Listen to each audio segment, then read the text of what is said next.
Vida Saudável. Oferecimento Drogaria Globo. Cuidar acima de tudo. Bom, gente, o Vida Saudável passa a partir de agora a ser um quadro aqui no Notícia da Manhã e hoje nós vamos falar sobre nomofobia, que é um termo que descreve o medo de ficar sem um celular. Atualmente, muitas pessoas sofrem com essa dependência, de estar sempre conectada a um celular, à internet. Quando isso é ameaçado, aí gera ansiedade, angústia. Então, para isso, a gente preparou, inclusive, uma reportagem para que você veja nessa reportagem, para que você sinta se você se enquadra entre as pessoas que estão viciadas em celular, que estão com essa dependência do celular e das redes sociais. Então, saiba que o uso excessivo desse equipamento pode gerar um distúrbio. Então, confira aí na reportagem. O celular está por todas as partes. Ele chegou para diminuir as distâncias e facilitar as atividades diárias, unindo-se, claro, aos avanços da tecnologia. A Crísio é advogado e está dando os primeiros passos como comentarista esportivo. Para isso, ele tem páginas nas redes sociais e está sempre mantendo contato com os amigos. Rapaz, eu ainda tô meio assim, chafurdado e tal, cara, com uns 4-0 que levamos ontem, cara. Utilizo o celular todos os dias, mas há situações que nem sempre é necessário. Mas posso afirmar que o celular é sim importante, não tem como, né? A gente utiliza informações e tudo mais. Sempre o celular ele é necessário, mas nem todos os momentos. Há momentos que o celular pode ser deixado de lado, sim. Na rodoviária de Teresina, conhecemos Clisman e perguntamos quanto tempo ele passa usando o celular por dia.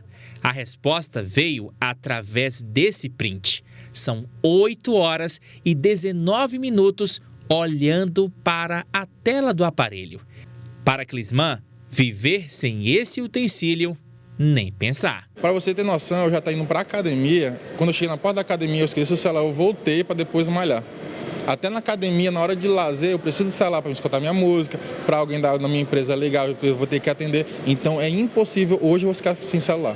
E o uso do celular no trânsito se torna ainda mais perigoso, já que 1 segundo de descuido aqui pode provocar muitos acidentes. No semáforo fizemos vários registros, gente que aproveita um tempinho disponível para olhar as redes sociais ou fazer outras atividades, seja de moto, carro ou até mesmo a pé. Ivan é entregador de delivery. Ele colocou um suporte na moto na tentativa de correr menos riscos na hora de usar o celular. Já deixo o celular aqui no ponto para mim vendo a rota, né? E aí fica mais fácil para não ter que ficar pegando com a mão. Pra evitar acidente. Evitar acidente. E mesmo com essa utilização no trânsito, tem gente que afirma tomar os cuidados necessários. Eu não faço não, andando não costumo não, eu paro. Se for de eu olhar, porque às vezes eu fico preocupado, pode ser alguma coisa séria. Mas se eu ver que não é sério, eu já desligo logo. Quando assim, tem uma ligação para mim, eu prefiro procurar para me estacionar meu carro, parar, aí sim, aí eu pego, se alguma ligação. Porque o trânsito daqui tem que ter o máximo de atenção. Importante lembrar que o uso abusivo dos smartphones pode gerar, por exemplo, ansiedade, depressão e prejudicar a visão, deixando os olhos ressecados.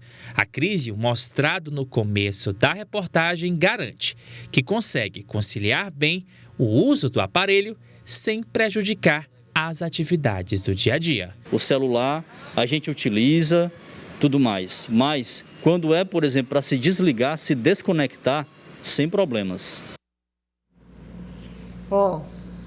Quantas vezes, a gente não se pega assim, colocando e olhando, colocando e olhando. Bom, acho que por isso que a gente trouxe esse tema para cá, para que a gente possa ter essa consciência. Até que ponto isso está afetando a sua vida, o seu dia a dia?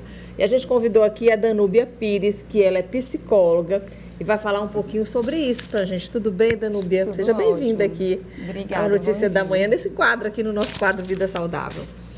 Bom, acho que a reportagem ela ilustrou muito bem, né, o nosso dia a dia. Como que a gente hoje está cada vez mais dependente desse celular. E eu como adulta, você também. Agora você imagina na geração de crianças e adolescentes. Então, quais são as dicas para que a gente observe se algo está fora do normal? Quando a gente fala nessa questão da fobia, do vício, né, da dependência, é interessante a gente ver até que ponto isso mexe com a minha vida, né? A partir do momento que eu deixo de fazer outras coisas, eu deixei de sair de casa, eu deixei de me socializar, né? Eu acordo de madrugada para olhar o celular, eu só saio de casa com o carregador, porque se eu ficar sem bateria, eu não consigo ficar nos lugares, eu volto para casa. Então, a partir do momento que isso mexe na minha vida a esse ponto, aí é hora de eu ligar o sinal de alerta, né? A gente tem um material que a gente preparou dos principais sintomas, né, do vício em celular. Então, coloca aí na tela, por favor. Sentir ansiedade quando se fica muito tempo sem usar o celular. Ansiedade é aquele aperto no peito, aquela coisa que te incomoda. Necessitar fazer várias pausas no trabalho para poder utilizar o celular. A gente não está falando da pessoa que utiliza o celular para trabalhar. Isso. É que precisa parar de trabalhar para usar o celular, né? Acordar no meio da noite para ir olhar o celular. Tem mais informação? Tem mais 2 tópicos aí, se eu não me engano. Carregar frequentemente o celular para garantir que ele vai ter sempre bateria. E verificar o telefone frequentemente para ver se tem informações. Ou seja, aquele pi, você tem que ficar olhando se tem alguma informação. Como trabalhar isso? O primeiro de tudo é a gente tentar realmente diminuir a quantidade de tempo que a gente passa nesse celular, né? E colocar prioridades. A gente precisa colocar prioridades. Hoje a gente faz muita coisa no celular, né? Então tem gente que trabalha, né? Reuniões a gente já faz pelo celular ainda, né? Teve período que a gente ficou assistindo aulas online, então é muito tempo em frente à tela. Então a gente realmente criar prioridades. O que é mais importante, né? O que é mais importante para mim? Quanto tempo eu preciso passar realmente aqui? E quando a gente trata de adolescente e criança, aí essa verificação tem que ser ainda maior, né? Eles já nasceram nesse meio informatizado, né? Então para eles é muito natural o uso do celular e a possibilidade de se tornar essa angústia que você colocou, essa ansiedade diante desse aparelho é bem maior, né? Então a gente precisa realmente monitorar o tempo que eu passo dentro, né, utilizando essa ferramenta. Bom, e quais são as dicas para que a gente possa trabalhar esse nível de ansiedade, essa dependência do celular? É realmente guardar, né? E quando guardar, realmente guardar, não ficar olhando, como você mesmo colocou aí, né? Colocar um tempo de uso recreativo, um tempo para usar as redes sociais, né? E não fazer disso o principal, o mais importante. Se eu tiver alguma forma de me encontrar com alguém para pessoalmente resolver alguma coisa, é bem mais interessante do que a gente utilizar o celular. E eu sei que assim, são dicas para quando a gente realmente ainda não está nessa dependência realmente desse aparelho. Mas quando esse aparelho se torna mais importante do que qualquer outra relação, eu preciso buscar uma ajuda de um profissional, que já vai trabalhar essas questões da ansiedade e essas questões da dependência em si. Ok, então, muito obrigada, Danúbia, pelas suas informações. Conversei aqui com a Danúbia Pires, que é psicóloga. A gente estava falando aqui sobre nomofobia, que é aquele medo, aquela sensação que você tem de ficar longe do celular, que não é confortável, que é algo que te incomode, né? Então é isso. Muito obrigada aqui pela sua participação, tá bom? Tá bom, eu que agradeço. Obrigada. Seja sempre bem-vinda aqui ao Notícia da Manhã. Obrigada, bom dia.